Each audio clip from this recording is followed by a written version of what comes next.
Sa isang mainit na tanghali na tila karaniwan lang, ang pag-uwi ni Tisha ay naging bangungot ng parahin siya sa isang iligal na checkpoint na pinamumunuan ng isang aroganteng pulis. Mula sa simpleng pagsisiyasat, ang sitwasyon ay naging brutal na karahasan sa gitna ng kalsada. Ngunit, hindi alam ng mga tiwaling pulis na ang biktimang inaapi nila ay hindi ordinaryong babae.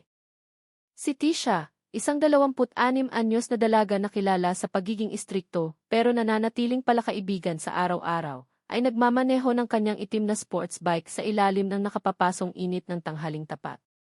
Tiniis niya ang init na tumatalbog mula sa aspalto, pero pinanatili ang pokus sa daan sa harap niya. Matatag ang takbo ng kanyang motor, hindi masyadong mabilis dahil gusto lang niyang makauwi ng walang aberya.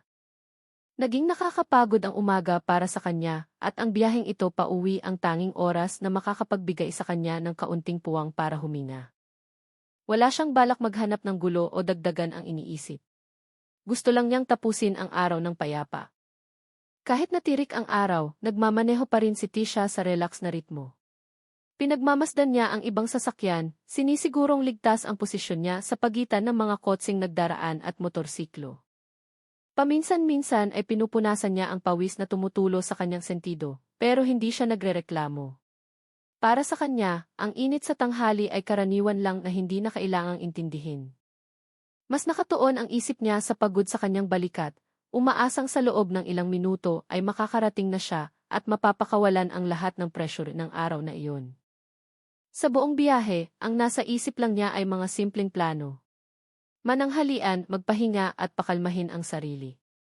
Medyo mabigat ang trapiko noong tanghaling iyon, pero kaya pang daanan ng walang abala.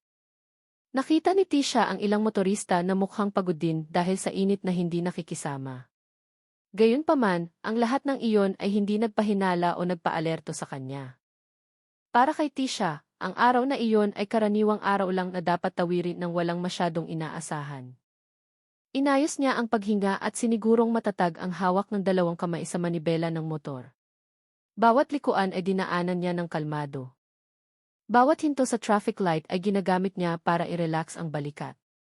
Walang senyales ng panganib na mag-udyok sa kanya na maging mas alerto. Habang patuloy sa pagmamaneho, naramdaman ni Tisha na normal ang lahat.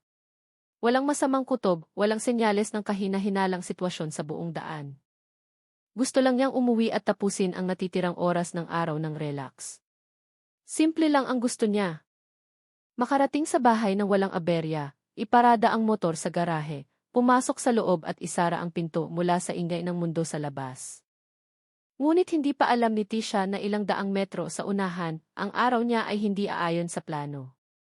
Ang sitwasyong mukhang karaniwan ay ang huling katahimikan bago siya harangi ng malaking problema ng walang babala. Binagala ni Tisha ang takbo ng motor nang makita ang ilang pulis na nakatayo ng nakahanay sa gilid ng kalsada. Mula sa malayo pa lang, kitang-kita na ang kanilang mga vest ay luma na at hindi pare-pareho. Malayong-malayo sa itsura ng mga opisyal na pulis na karaniwang maayos. Ang paraan ng pagtayo nila ay mukhang hindi propesyonal. Ang iba ay nakasandal ng relax, ang iba naman ay nakatingin sa mga motorista nang may kayabangan na tila naghihintay ng biktima. Napakunot noo si Tisha. May bagay na hindi naaayon sa proseso at ang kanyang sinanay na instinct ay nakasagap ng maliit na senyales ng panganib na nagsisimulang gumulo sa isip niya. Binawasan pa niya lalo ang gas habang sinisiguro ang ligtas na distansya sa sasakyan sa harap niya. Pinagmasdan ni Tisha ang galaw ng mga pulis. Walang listahan, walang standard inspection, at walang signatures o palatandaan na ang checkpoint ay opisyal na nakarehistro. Lahat ay mukhang magulo at hindi organisado. Ang mga pulis ay mukhang mas abala pa sa pagtingin sa mga babaeng motorista kaysa sa paggawa ng totoong inspeksyon. Lalong naghinala si Tisha dahil doon. Walang checkpoint signage, walang traffic enforcer na naka-complete uniform na nag-aayos ng trapiko. Lahat ay kakaiba. Sa gilid ng kalsada, ilang motorista ang mukhang nag-aalangan na tumuloy. May biglaang nag-u-turn. Mayroon ding nagbagal ang takbo ng motor hanggang sa halos huminto na. Ang reaksyon nila ay nagpapakita na ang checkpoint ay nagdudulot na ng hindi magandang pakiramdam sa mga residente sa paligid. Nahuli ni Tisha ang ekspresyon ng takot at inis mula sa mga dumadaan. Hindi ito ang unang beses na nakakita siya ng ganitong sitwasyon, pero iba ang pakiramdam ng tanghaling iyon. May bigat sa hangin at ang tingin ng mga tiwaling pulis ay hindi nagbibigay ng kahit kaunting pakiramdam ng seguridad. Bakit parang ang weird naman? Bulong ni Tisha ng mahina habang bahagyang itinatagilid ang ulo. Binagalan pa niya lalo ang motor, pinanatili ang ugali na parang karaniwang motorista lang na nag-iingat. Sa loob-loob niya, nagsimula na siyang maghanda sa pinakamalalang pwedeng mangyari. Kahit mukha pa ring kalmado sa labas, itinaas na ni Tisha ang antas ng kanyang pagiging alerto. Alam niyang ang ganitong klaseng irregularidad ay pwedeng maging simula ng mas malaking problema. Nang hindi niya namamalayan, ang maliit na hakbang ng pagbagal ng motor ay naging simula ng hidwaan na magpapabago sa buong takbo ng araw niya. Binawasan ni Tisha ang bilis bago pa man dumating sa linyang binabantayan ng mga tiwali. Isa sa kanila ang pumunta sa gitna ng daan at itinaas ang kamay ng padabog. Pinipilit si Tisha na huminto nang hindi binibigyan ng puwang para magtanong. Inihinto niya ang motor ng maingat, sinisigurong nakatapak ng matibay ang paa sa mainit na aspalto. Sa parehong sandali, ang tingin ng ibang pulis ay direktang nakatutok sa kanya, tila kinikilatis mula sa dulo ng helmet hanggang sa dulo ng gulong. Nanatiling magalang si Tisha, sinusubukang huwag gumawa ng gulo bago malaman ng malinaw ang sitwasyon. Mula sa likod ng umpukan, lumitaw ang isang figura na lalong nagpa-alerto kay Tisha. Ang lalaki ay malaki at maskulado na may matigas na mukha at mukhang ninanamnam ng husto ang kanyang kapangyarihan. Ang lakad niya ay puno ng sobrang tiwala sa sarili, tila ba sa kanya ang kalsada. Nang sapat na ang lapit, nagsalita siya sa mataas na tono nang hindi muna nagpapakilala. Bumaba ka, nasaan ang lisensya at rehistro? Sigaw niya ng malakas dahilan para magulat din ang ilang motorista sa likod ni Tisha. Ang paraan ng pagsasalita niya ay nagpapakita na hindi lang siya nag-iinspeksyon, kundi naghahanap ng pagkakataon para manggipit. Bumuntong hininga ng mahina si Tisha sa loob ng helmet. Ayaw niyang dagdagan ang tensyon. Pero mahirap baliwalain ang bastos na ugali. Gayunpaman, pinigil niya ang inis at bumaba sa motor nang may maayos na galaw. Binuksan niya ang maliit na bag at kinuha ang wallet na naglalaman ng lahat ng kailangang dokumento. Nang walang komento, inabot niya ang mga papeles sa malaking lalaki. Nanatiling kalmado ang tingin niya, kahit na nararamdaman na niya simula pa lang na ang inspeksyon na ito ay hindi magiging maayos. Si Sergeant Santos, ang malaking lalaki na mukhang leader ng grupo, ay kinuha ang mga dokumento ni Tisha ng padabog nang hindi nagsasalita kahit isang salita. Binaliktad-baliktad niya ang mga papel sa paraang hindi propesyonal, mas mukhang taong naghahanap ng butas para samantalahin ang sitwasyon kaysa gumagawa ng opisyal na tungkulin. Samantala, ilang tauhan niya ang nakatayo sa paligid ni Tisha, nakatingin ng may pangmamaliit. Nanatiling nakatayo ng tuwid si Tisha, hindi nagpapakita ng takot. Pero sa loob-loob niya, natunugan na niyang malaki ang posibilidad na magkaroon ng problema galing kay Santos at sa grupo nito. Matagal na hinawakan ni Santos ang dokumento, tila ba sinusuri ng mabuti, pero ang kilos niya ay nagpapakita ng katamaran. Binubuklat niya ang pahina gamit ang isang kamay, habang ang isa ay nakakrus sa dibdib na puno ng kayabangan. Ang tingin niya ay hindi nakapokus sa laman ng papeles, kundi mas madalas na nakatutok kay Tisha, tila naghahanap ng rason para gumawa ng gulo. Pagkalipas ng ilang segundo na parang napakatagal, suminghal siya ng malakas, malinaw na gustong ipakita na may nakita siyang pwedeng gamitin para manggipit. Nanatiling tahimik si Tisha, nakatayo ng tuwid nang hindi nagbibigay ng reaksyon na pwedeng magpalala sa ugali nito. Sa maliit na hakbang paatras, itinaas ni Santos ang isa sa mga dokumento at ipinakita ito ng maihalong panghahamak. Kumpleto lahat, pero paso ang rehistro ng isang buwan, sabi niya habang nakangisi ng mapang-uyam. Ang paraan ng pagsasalita niya ay hindi gaya ng opisyal na nagbibigay ng impormasyon, kundi gaya ng taong naghihintay ng reaksyon ng panik. Ilang tiwali sa likod niya ang nakitawa ng mahina. Tila ba ang maliit na paglabag na iyon ay isang katatawanan? Tumingin si Tisha sa dokumento, sinigurong tama ang sinabi. Nakalimutan nga niyang i-renew ang rehistro dahil sa sobrang busy sa trabaho. Pero, alam niyang ang pagkakamaling iyon ay hindi dapat magresulta sa sobrang pagtrato. Huminga ng malalim si Tisha at sumagot sa kalmadong tono, ayaw niyang palalain ang sitwasyon. Opo, sir. Nakalimutan ko po, pwede ko pong bayaran ang penalty sa DT. Sinubukan niyang panatilihing nasa ayos ang sitwasyon at ipakita na handa siyang sumunod sa opisyal na procedure. Walang tonong pagtutol, walang alitan, tanging pagsisikap na panatilihing naaayon sa batas ang lahat. Ngunit ang kalmadong reaksyon ay hindi nagustuhan ni Santos. Bahagyang nagbago ang ekspresyon niya, tila hindi kontento dahil hindi nagpakita ng takot o panik si Tisha gaya ng mga naunang biktima. Dahan-dahang ibinaba ni Santos ang dokumento habang napapailing. Sinulyapan niya ang mga tauhan bago muling tinitigan si Tisha ng matalim.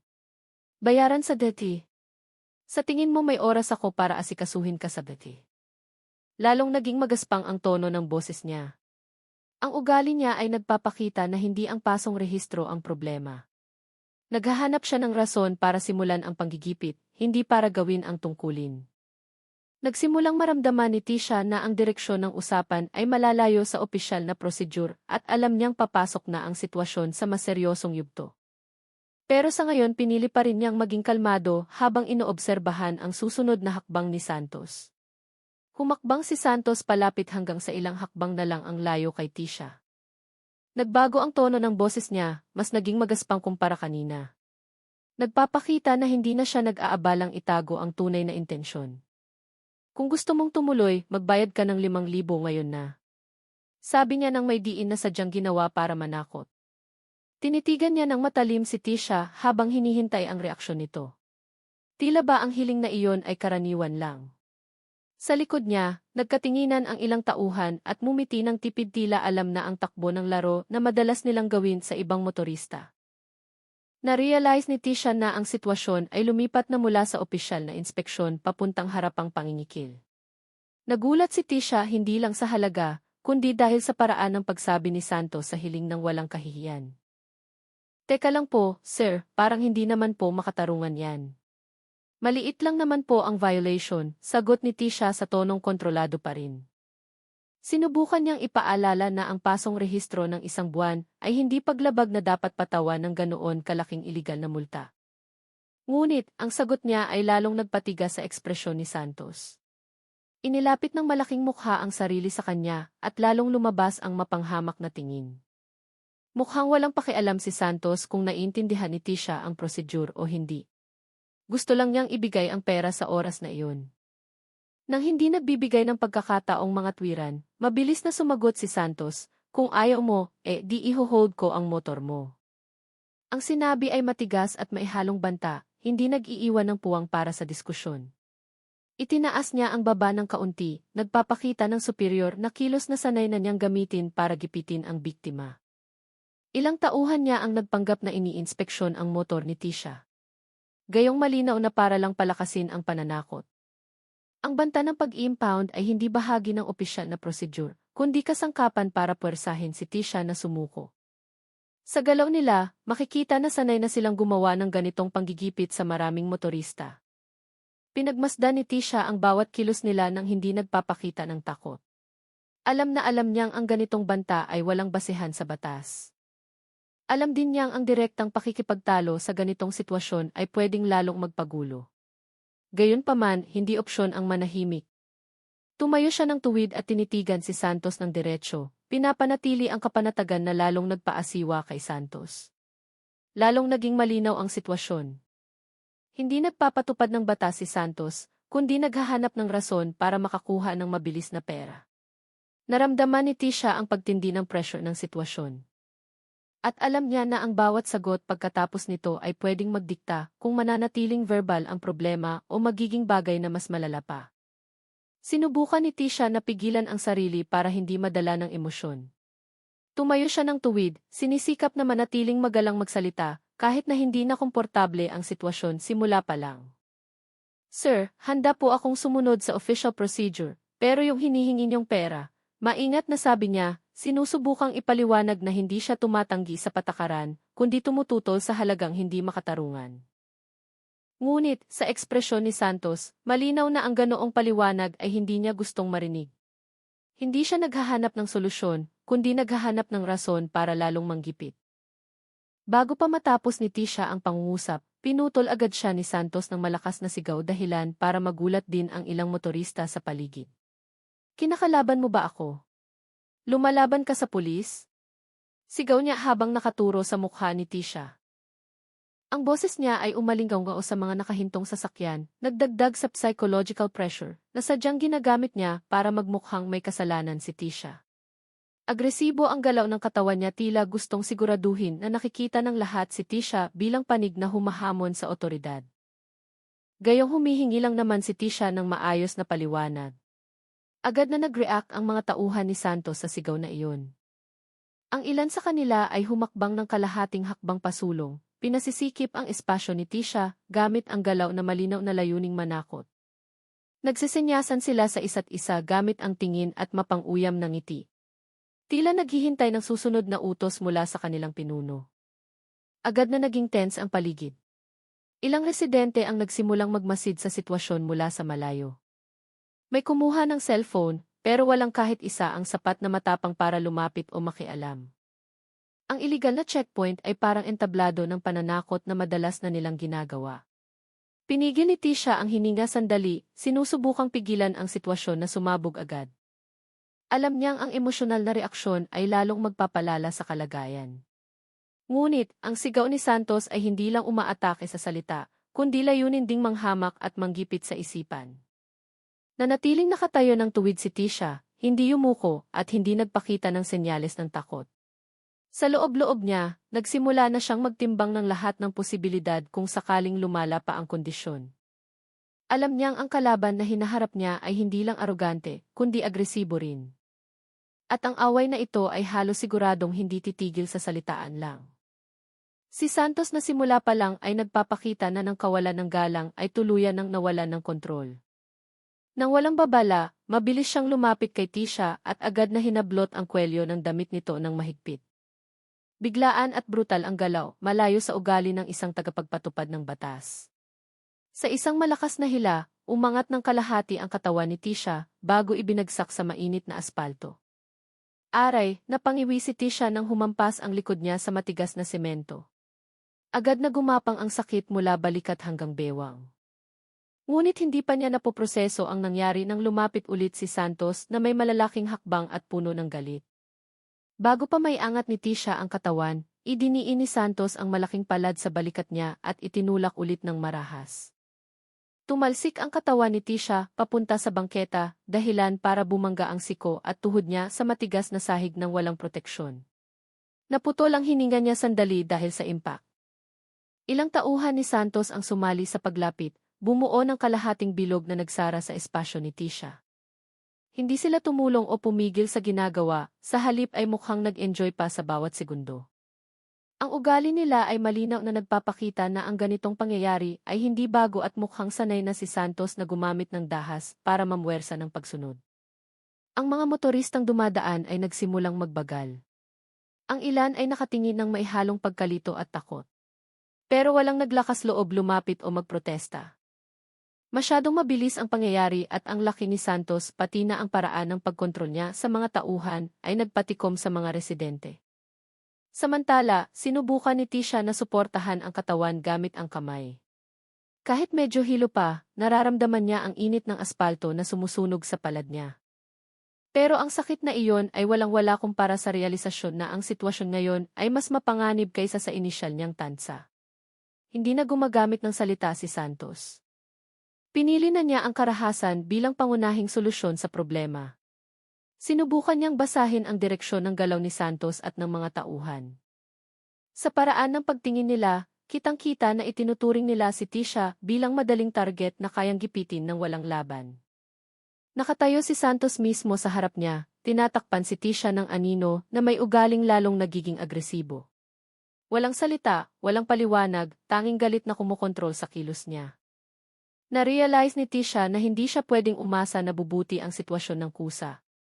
Kailangan niyang manatiling kontrolado, magtiis hanggat kaya, at maghintay ng tamang pagkakataon kung gusto niyang makalabas sa brutal na kondisyon na kasisimula pa lang. Si Tisha na nasa posisyon pa rin ang pagkakabagsak, ay nakahinga lang ng maikli bago siya pinalibutan ng anino ng mga tauhan ni Santos. Hindi sila nagpakita ng kahit kaunting pag-aalinlangan. Sa katunayan, ang tawa nila ay dinig na puno ng pangungutya. Ang hina naman. Sabi ng isa sa kanila habang tumatawa. Ang pangungusap na iyon ay sinundan ng iba pang bulungan at tawanan na nagpapatunay na tinitignan nila ang sitwasyon bilang libangan. Walang ni isa ang nagpakita ng empatya o profesionalismo bilang opisyal. Naghihintay lang sila ng senyas ni Santos para simulan ang mas matinding panggigipit sa biktima na itinuturing nilang walang laban. Isa sa mga tauhan ni Santos ang agad na sumipa sa bewang ni Tisha nang walang babala. Ang tama ay nagpatupi sa katawan ni Tisha sa gilid, pumwersa sa hangin na lumabas sa baga niya. Sinubukan niyang pigilan ang sarili na huwag sumigaw, pero masyadong totoo ang sakit. Sumunod agad ang isa pang atake mula sa likod, humampas sa likod niya ng malakas. Naggitngit ang bagang ni Tisha, sinusubukang magtiis, kahit na ang katawan niya ay nagre-responde sa instinct ng proteksyon sa pamamagitan ng pagliit ng posisyon. Ngunit ang pagpapalibot ay hindi nagbigay ng puwang para tumakas o bumangon. Ang lahat ng atake ay ginawa ng may buong sadya at walang limitasyon. Nagpapakita na sanay na ang grupong ito na manakit ng mga taong inaakala nilang mahina. Nakatayo si Santos hindi kalayuan sa kanila, pinagmamasdan ang lahat na may ugaling mas mukhang manonood kaysa leader na kumukontrol sa sitwasyon. Naka-cross arms siya sa dibdib at ang ekspresyon ay nagpapakita ng kasiyahan. Hindi niya pinatigil ang pambubugbog, hindi nagbigay ng utos na maghunos dili, bagkus ay ninanamnam ang tanawin habang binubugbog si Tisha ng walang laban. Paminsan-minsan ay tumatango siya ng tipid, tila sinasang-ayunan ang bawat sipa at suntok na tumatama sa katawan ni Tisha. Ang pananahimik niya ay tanda na ang karahasang ito ay hindi aksidente, kundi bahagi ng pananakot na planado na sa ritmo ng kanilang iligal na operasyon. Sinubukan ni Tisha na maghanap ng butas para igalaw ang katawan, pero ang sunod-sunod na atake ay pumwersa sa kanya na sumubsob ulit. Mabigat ang hininga at medyo nanginginig ang paningin dahil sa hampas sa likod. Pinilit niyang manatiling nakapokus ang isip, ipinapaalala sa sarili na bawal siyang magpanik o mawala sa sarili. Kahit na ang sitwasyon ay hindi pabor sa kanya, nagsisimula ng gumana ang survival instinct niya. May na-realize si Tisha. Ang akala ng grupong ito ay madali siyang biktima na susuko na lang basta. Hindi nila alam kung sino ang binubugbog nila. At kahit sa ngayon ay kailangang tiisin ni Tisha ang lahat ng sakit, nagsisimula na siyang magkalkula ng turning point para mabuhay at mabuksan ang oportunidad na harapin sila. Mukhang nasiyahan si Santos na makitang gumedjuwang at walang laban si Tisha. Pero hindi siya tumigil doon. Sa malalaking hakbang at puno ng galit, pumunta siya sa police mobile at binuksan ang trunk sa likod. Mula sa loob ay inilabas niya ang maduming lubid na mukhang madalas nang ginagamit sa masamang paraan. Ilan sa mga tauhan niya ay tumawa ng mahina tila alam na ang susunod na mangyayari. Nang walang sinasabi sa mga tauhan, bumalik si Santos kay Tisha na may ekspresyong lalong nagiging brutal. Mahigpit niyang hinawakan ang lubid, malinaw na ipinapakita ang intensyon na lalo pa itong ipahiya. Pagkatayo mismo sa harap ni Tisha na nakasubsob pa rin, itinaas ni Santos ang lubid ng mataas at sumigaw, para matuto ka lumugar. Nang marahas, ipinulupot niya ang lubid sa liig ni Tisha, at agad na hinila ng malakas, bago pa man makapaghanda si Tisha. Ang pulupot ay umipit agad sa lalamunan niya dahilan para maputol ang hininga at kusa na manigas ang katawan. Nasamid ng malakas si Tisha. Kusa namang sinubukan ng dalawang kamay niya na abutin ang lubid. Pero masyadong malakas ang hila ni Santos. Ang liig niya ay parang sinasakal mula sa loob. Habang ang init ng aspalto na dumadampi sa tuhod at kamay ay lalong nagpapalala sa sitwasyon. Hinila palalo ni Santos ang lubid ng mas malakas pinuwersa ang katawan ni Tisha na makalagkad ng ilang hakbang sa kahabaan ng bangketa. Rinig na rinig ang tunog ng kiskisa ng balat sa magaspang na sahig, nag-iwan ng hapdi sa lahat ng parte ng katawan na sumayad sa lapag. Tumawa ulit ang mga tauhan niya, ninanamnam ang tanawin ng panghihiya ng walang kahit kaunting konsensya. Tinatrato nila ang pangyayari bilang palabas, hindi aksyon ng karahasan sa taong hindi lumalaban. Sinubukan ni Tisha na tiisin ang sakit at manatiling gising. Pero ang diin sa liig niya ay nagpapahirap sa kanya na tumagal. Ang mga residente sa paligid ng kalsada ay nagsimulang huminto at pagmasdan ang pangyayari ng may takot sa mukha. Walang naglakas loob lumapit o magsalita. Ang iba ay nakatayo lang ng tahimik. Ang iba naman ay maihawak na cellphone. Ngunit hindi sigurado kung ligtas bang mag-record o hindi. Masyadong kontrolado ni Santos at ng mga tauhan ang sitwasyon. At walang sinuman ang may sapat na tapang para pigilan ang nasabing gawain. Ang tanging nagawa ni Tisha ay abutin ang lubid na sumasakal sa liig niya habang sinusubukang ayusin ang paghinga. Napagtanto na ang sitwasyong ito ay lampas na sa hangganan ng pagiging makatwiran. Nasa pinakamapanganib na punto siya sa ngayon. Pero sa isip niya ay sinusubukan pa rin niyang maghanap ng paraan para mabuhay at maghintay ng tamang oras para baliktarin ang sitwasyon. Hinila ulit ni Santos ang lubid sa liig ni Tisha bago tuluyang tumigil sa paghakbang. Tumayo siya mismo sa itaas ni Tisha, tinignan ito gaya ng taong nawalan na ng empatya sa tonong ng iinsulto at boses na sadyang pinalakas para marinig ng lahat sa paligid. Sumigaw siya, "Gumapang ka, para makita ng lahat." Ang sigaw niya ay umalinggaw sa bangketa dahilan para magulat ang ilang residente na nakahinto na para manood. Wala ni katiting na intensyon na ipatupad ang batas. Ang kilos niya ay malinaw na naglalayong ipahiya at sirain ang mentalidad ng biktima. Ngumiti ng malapad ang mga tauhan niya, ninanamnam ang bawat segundo ng pagtratong iyon. Si Tisha na nakatali pa rin sa liig at hirap huminga dahil sa naunang pressure, ay wala nang magagawa sa oras na iyon.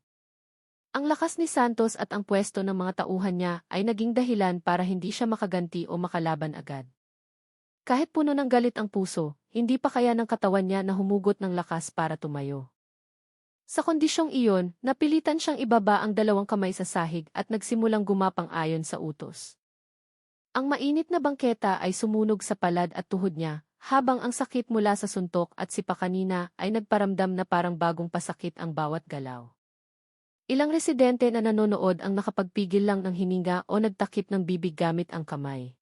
Sobrang lupit ng sitwasyon para panoorin. Ngunit ang takot ang nagpawala ng kakayahan nilang gumawa ng paraan. May gustong pumigil, pero ang matalim na tingi ng mga tauhan ni Santos ay nagpawala agad ng lahat ng intensyon. Alam nilang ang pakikialam ay lalo lang magpapalala sa problema at baka sila pa ang maging sunod na target. Dahil doon pinili nilang manahimik, maging pasibong saksi ilang sa hindi makataong ginawa sa gitna ng tanghaling tapat. Patuloy na gumapang si Tisha na may mabigat na hininga. Tiniis ng mata niya ang hapdi mula sa alikabok at init na tumatalbog sa aspalto.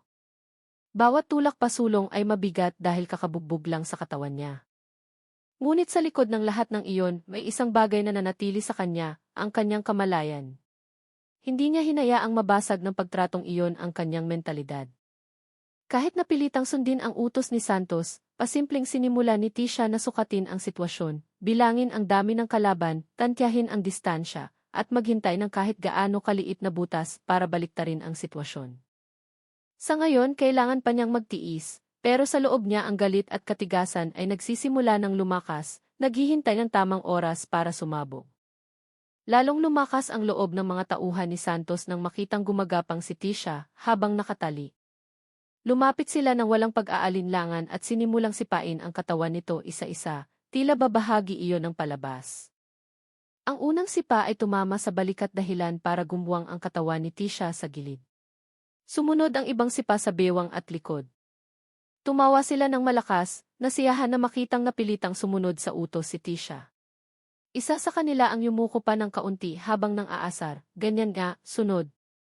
Ang tono ng boses ay puno ng panghahamak, tinatrato si Tisha na parang hindi tao. Walang sumubok na pigilan ang karahasan at si Santos ay nakatayo lang na may tipid ng ngiti, ninanamnam ang brutal na palabas. Hindi naglabas ng bagong utos si Santos, pero malinaw na binigyan niya ng buong pahintulot ang mga tauhan na ipagpatuloy ang pagpapahiya at pananakit kay Tisha. Bawat galaw nila ay ginawa ng sadya at buong lakas. Nagpapakita na hindi ito ang unang beses na gumawa sila ng ganitong klaseng aksyon. Ang mainit na bangketa at alikabok na nagliliparan ay lalong nagpasakit sa sitwasyon para kay Tisha. Pero nanatili siyang humihinga ng regular, tinitiis ang sakit para manatiling malinaw ang isip. Alam niya na ang pagpapakita ng kahinaan ay lalo lang mag-udyok sa kanila na kumilos ng mas malala. Sa katahimikan, sinimulan niyang tandaan ang pattern ng atake nila at pinansin kung sino ang pinaka-agresibo, sino ang sumusunod lang, at sino ang mukhang nag-aalangan.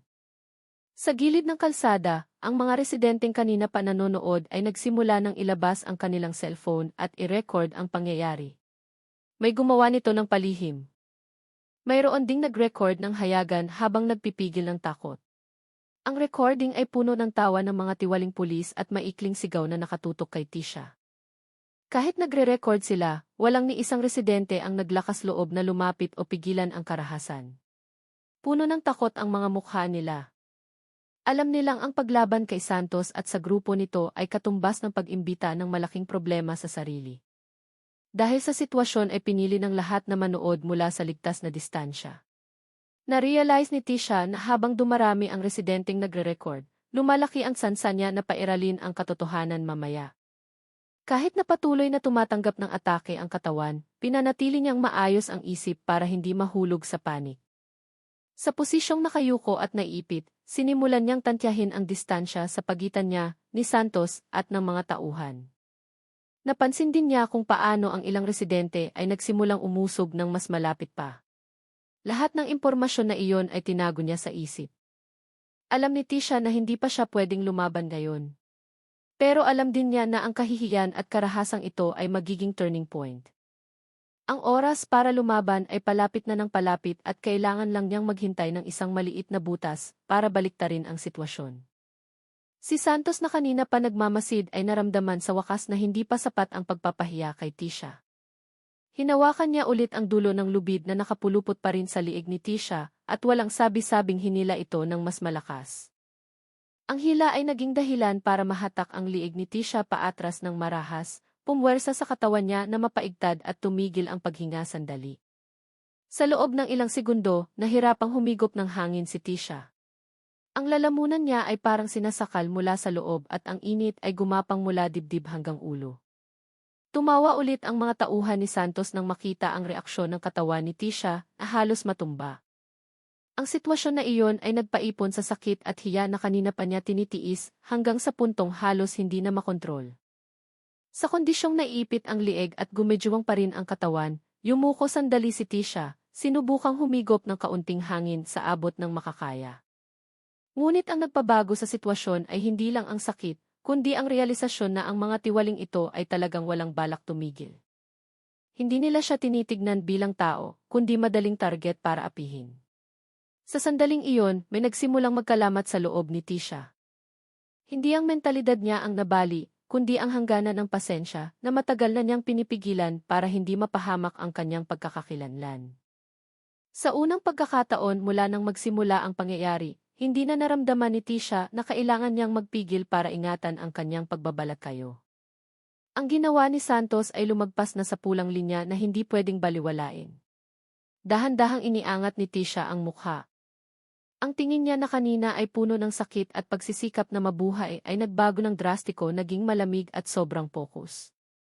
Ang mga matang iyon ay hindi na nagpapakita ng takot, kundi matalim na katigasan. Natahimik ng ilang segundo ang mga tauhan ni Santos na nakakita sa pagbabago ng ekspresyon.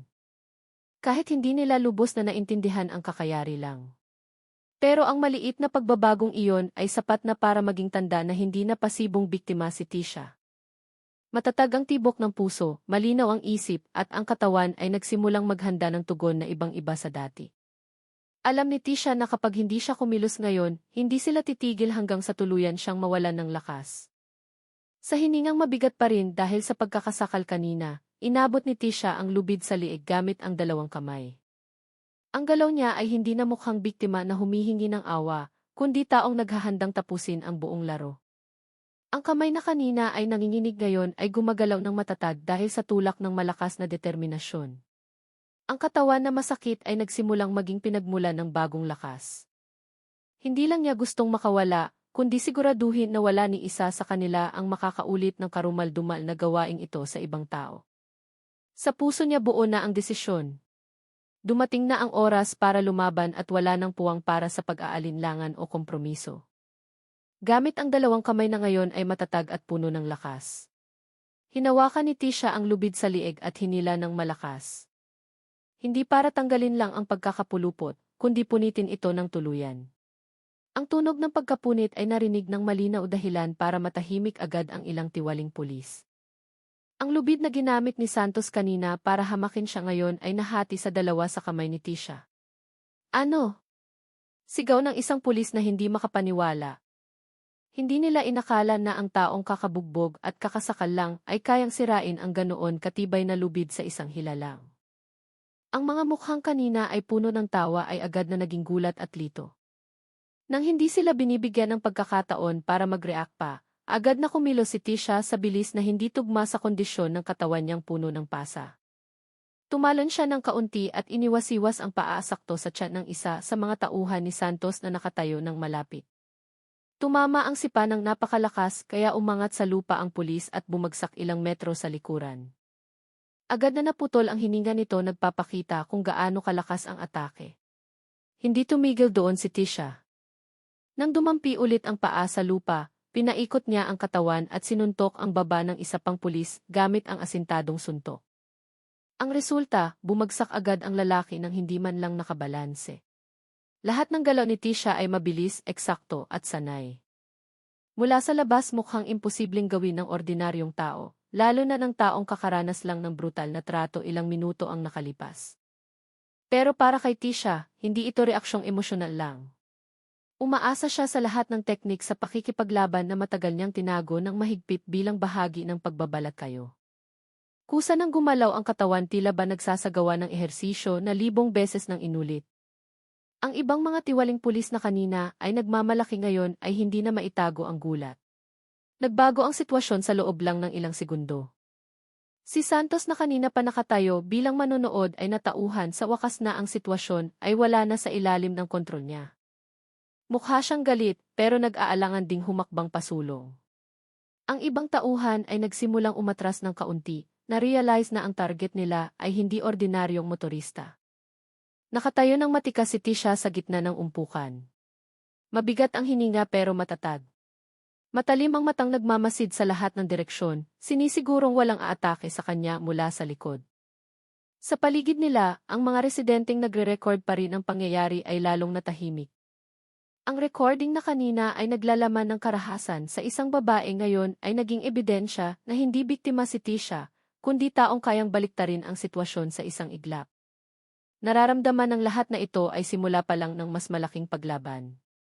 Si Santos na simula pa lang ay pinagmulan na ng gulo ay hindi na nakapagpigil ng makitang isa-isang tumutumba ang mga tauhan.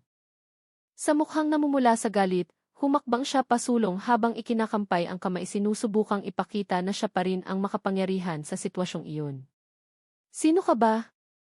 Sigaw niya ng malakas habang nagpapakawala ng suntok kay Tisha. Malaki ang galaw, magaspang at hindi sanay pero puno ng lakas. Ngunit para kay Tisha, ang atake ay kitang-kita at masyadong madaling basahin. Inusog niya ang katawan ng kaunti sa gilid, dahilan para sumablay ang suntok nang hindi siya tinatamaan. Hindi napansin ni Santos na nagbukas lang siya ng perpektong butas para makagalaw si Tisha. Nang hindi naghihintay ng pangalawang pagkakataon, tumalon si Tisha pasulong sa isang mabilis na galaw. Ang katawan na kakatapos lang bugbugin at piliting gumapang ayon ay gumagalaw ng may buong kumpiyansa. Itinutok niya ang kamao ng kanang kamay diretsyo sa panga ni Santos gamit ang malakas na suntok at mataas na precision. Ang tunog ng tama ay narinig ng malinaw at umalinggaw dahilan para mapigil ang hininga ng mga nanonood na residente. Umangat ng kaunti ang malaking katawan ni Santos bago bumagsak sa aspalto ng malakas. Ang tunog ng pagbagsak ng katawan ay nagpaatras agad ng ilang hakbang sa mga tauhan. Hindi makapaniwala na ang lider nilang kinatatakutan ay kayang bumagsak sa isang atake lang. Nakahandusay si Santos sa lupa, sinusubukang igalaw ang panga na mukhang naninigas at masakit. Nahihirapan siyang bumangon kahit ang suhayan lang ang katawan gamit ang kamay. Samantala, nakatayo si Tisha ng tuwid sa harap niya nang may maayos na paghinga. Kahit may pasa ang katawan, tinitigan niya si Santos ng walang pag-aalinlangan kahit kaunti. Sa malamig na boses na walang emosyon, sinabi niya, mali ka ng napiling biktima. Ang sinabi ay hindi sinabayan ng sigaw o galit, kundi ng katigasan na nagpaunawa sa lahat ng nakarinig na ang sitwasyon ay bumaliktad na ng tuluyan. Naramdaman ng mga residenteng nanonood sa malayo ang drastikong pagbabago sa dinamika ng kapangyarihan na kanina ay hawak ni Santos. Saka lang nang nanatiling nakahandusay ang katawan ni Santos at hindi na naglakas loob lumapit ang mga tauhan, nagsimulang mabunyag ang pagkatao ni Tisha. Ang ilang residenteng pamilyar sa professional gestures sa paraan ng pakikipaglaban ni Tisha ay nagsimulang mapagtanto na hindi siya ordinaryong motorista. Kumalat ang impormasyon sa bibig ng mga tao na si Tisha ay isang intelligence operative ng DC na nagbabalatayo para imbestigahan ang report ng iligal na checkpoint sa lugar. Lahat ng teknik, kapanatagan, at precision sa atake niya ay nagkaroon na ng saysay ngayon. Hindi na maitago ng mga tiwaling pulis na nakatayo pa rin nang naninigas ang takot nila. Sa loob ng ilang segundo, ang peking otoridad na binuo nila ay nawasak ng tuluyan sa harap ng isang babaeng inakala nilang madaling apihin. Pagkasigurong wala ng lakas umatake si Santos at ang mga tauhan, agad na inilabas ni Tisha ang maliit na cellphone na tinago niya sa likod ng jacket. Sa galaw na mabilis pero kontrolado, tinawagan niya ang team at ibinigay ang code na naghuhudyat na ang emergency situation ay umabot na sa punto ng paghuli. Wala pang ilang minuto, narinig na ang ugong ng papalapit na official patrol vehicle. Ang lehitimong puwersa ng pulisya at mga tauhan ng DC na naka-standby sa radius ay dumating agad sa lokasyon ng may kumpletong formation. Mabilis silang kumilos para pusasan ang lahat ng tiwaling pulis na ilang minuto lang ang nakalipas ay nag-aakalang makapangyarihan sila. Walang naging seryosong paglaban dahil karamihan sa kanila ay tumbado na. Samantalang ang iba ay nagulat sa pagdating ng opisyal na puwersa. Ang mga residente na kanina pa nanonood lang ay nagpakita na rin sa wakas ng reaksyon ng ginhawa.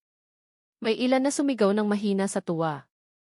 Ang iba ay yumuko bilang tanda ng pasasalamat dahil ang karahasang nasaksihan ay hindi na nagpatuloy pa. Si Santos na kanina ay nakatayong arogante, ngayon ay nakahandusay na lang na may pasang mukha at panga na mahirap igalaw. Ang mga tauhan niya ay hindi na rin naglakas loob magsalita, lalo na ang lumaban. Tinipon sila, ininterrogate saglit, tapos ay dinala sa sasakyang pangpreso.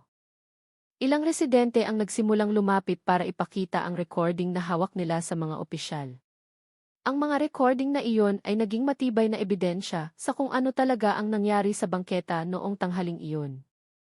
Hindi nagtagal bago kumalat ang balita sa buong social media at local news stations. Sa loob ng ilang oras, nag-viral na ang video ng insidente, lumikha ng malaking alon ng opinyon ng publiko. Nang hapong iyon, nagdaos ang opisyal na kapulisan ng press conference para magbigay ng klarifikasyon. Matigas na sinabi ng spokesperson na ang checkpoint ay hindi legal. Ang mga salarin ay parurusahan.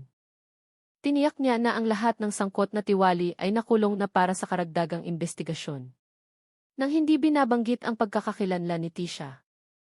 Diniin din ng kapulisan na magsasagawa ng malawakang investigasyon para linisin ang lugar mula sa iligal na checkpoint na matagal nang gumagambala sa komunidad. Simula noong araw na iyon, ang tapang ni Tisha ay naging simula ng malaking pagbabago. Ang iligal na checkpoint na ilang taon nang nangyayari sa ilang parte ng kalsada ay nagsimulang mabunyag isa-isa. Maraming biktima ang naglakas loob na mag-report matapos makita ang ebidensya na hindi na sayang ang aksyon nila. Ang pangalan ni Tisha ay hindi inihayag sa publiko, pero na-realize ng komunidad na may taong naglakas loob lumaban sa kawalan ng katarungan at nag-umpisa ng malaking operasyon para linisin ang institusyon mula sa mga umaabuso sa kapangyarihan. At lahat ng iyon ay nagsimula sa isang insidente sa mainit na tanghali, sa tapang ng isang babaeng naggangalang Tisha na tumangging yumuko sa banta at panggigipit. Yeh!